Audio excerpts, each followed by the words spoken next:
दीपावली के दूसरे दिन कार्तिक शुक्ल पति पदा को अन्नकूट महोत्सव अत्यधिक धूमधाम से मनाया जाता है।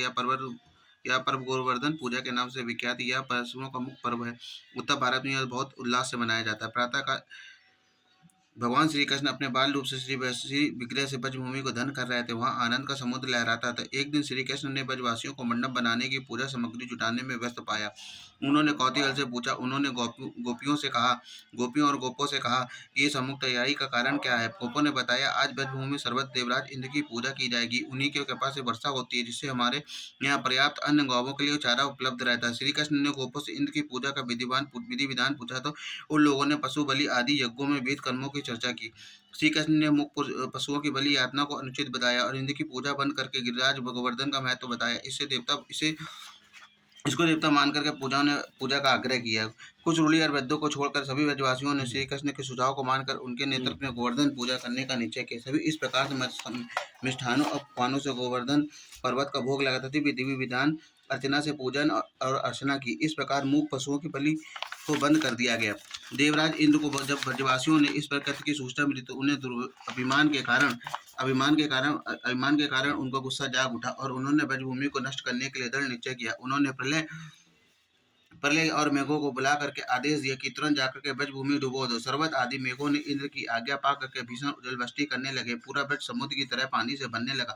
ग्वालों के घर नष्ट होने लगे, कृपा विनिष्ट हो गई और पशु डूबने लगे। इन ब्रजवासी इंद्र की यह विनाश लीला देखकर घबरा कर श्री कृष्ण की शरण में रक्षा की गुहार करने लगे। श्री भगवान के स्वयं कृष्ण जी स्वयं चिंतित थे। उन्होंने ब्रजवासियों को लेकर के गोवर्धन की शरण ली। पुराणों का कथन है कि श्री कृष्ण ने गोवर्धन पर्वत को छतरी की भांति अपनी एक उंगली में उठा लिया तथा ब्रजवासियों और पशुओं के साथ उनकी अभेद छाया में सुखपूर्वक रहने लगे। अनंत मेघों ने श्री कृष्ण की महिमा को स्वीकार किया और इंद्र ने मेघों को वापस बुलाकर देवराज इंद्र से भगवान श्री कृष्ण के अपराध की क्षमा याचना की और पश्चाताप प्रकट किया। श्री कृष्ण ने 7वें दिन गोवर्धन को नीचे रखा। गोवर्धन की महिमा अपार है और इस घटना को पूर्ण स्मृति में यह गोवर्धन पूजा अन्नकूट के रूप में अन्यथा बड़े उत्साह के साथ उल्लास से मनाई जाती है। पुराणों में इसके अतिरिक्त एक अन्य प्रसंग आया है।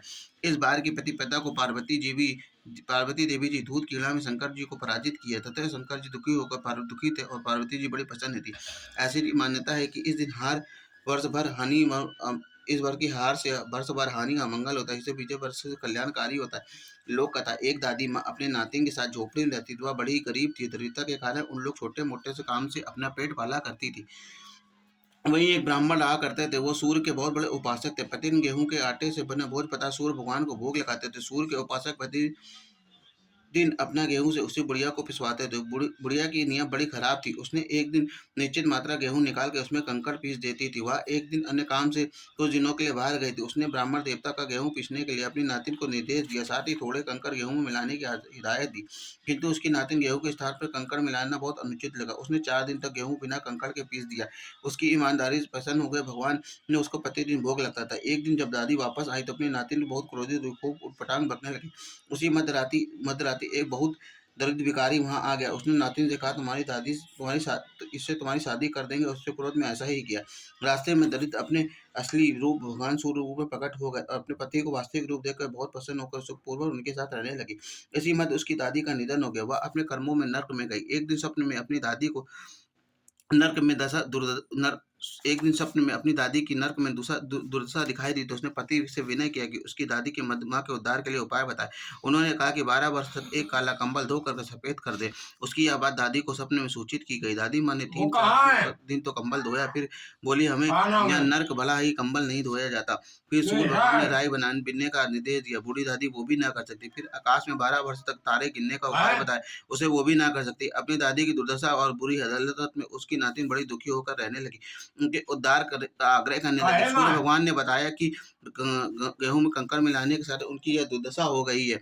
वह अपनी नियत खराब रहती, यह दुर्गति हो गई। अंत में नातिन के अन्न विनम्र पुण्य से दादी माँ का भगवान सूर्य के द्वारा उद्धार किया गया। इसी आधार पर महिलाओं द्वारा अपने वर्ष भर अनजान में हुई भूल की प्रायश्चित के लिए गोवर्धन के बने हुए गोबर की तोंदी में राई बिनिया अथवा रात में बसाए हुए चावल बिनने की रूढ़िवादी परंपरा चली आ रही है।